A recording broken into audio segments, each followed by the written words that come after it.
Dobar dan, dobrodošli na naš kanal i na još jedno druženje. I evo danas ću spremiti jedan lagani bezmesni ručak. Možete spremite za ručak, večeru, užinu, a možda bude i predjelo. Ja ovdje imam 5 ovih babura i njih ću puniti sirom, jajima, malo vegete. Znači 3 sastojka su potrebno za preukusne punjene paprike koje ću zapeći u remi. Za početak ću ih preseći ovako na pola, ali ću gledati da i sa jedne i sa druge strane ostane drška.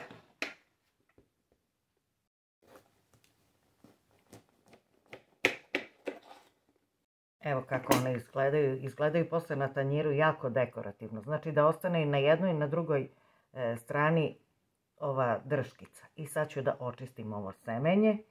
I za to vreme dok ja očistim papriku, ovo semenje, ja ću uključiti voda da se greje. Malo ću staviti soli jer ćemo ih probariti jedno 4-5 minuta.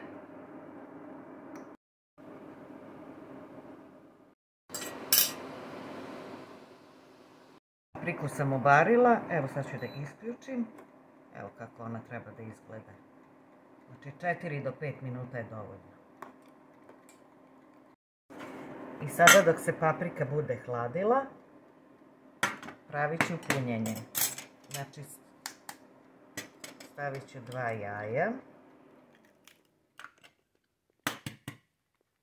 Znači to vam je otprilike, evo ja za ove 4, koliko imam paprika? 5, 2 jaja.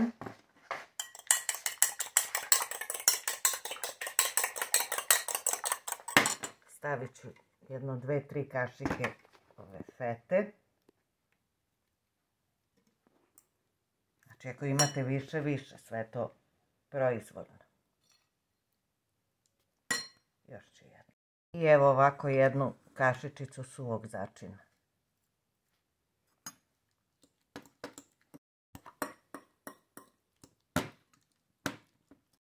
Evo paprika se prohladila i sad ću da je napunim. Evo ovako.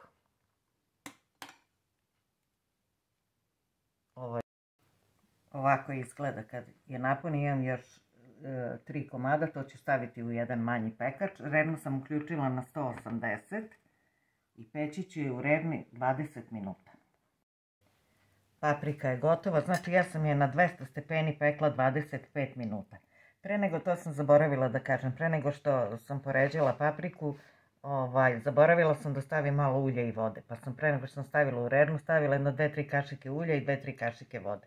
Ovdje sam isekla malo peršuna i sada ću da stavim malo peršuna.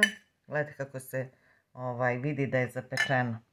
Samo da se vidi kako je zapečeno.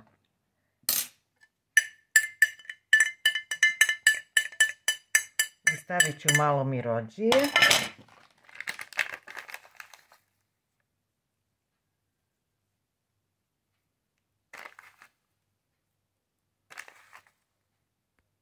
Da vidimo kako izgleda presek.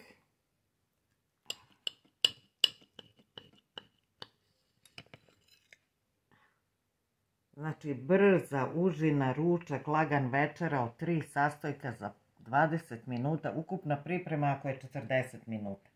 To bi bilo to za ovaj put. Vidimo se vrlo skoro. Prijetno!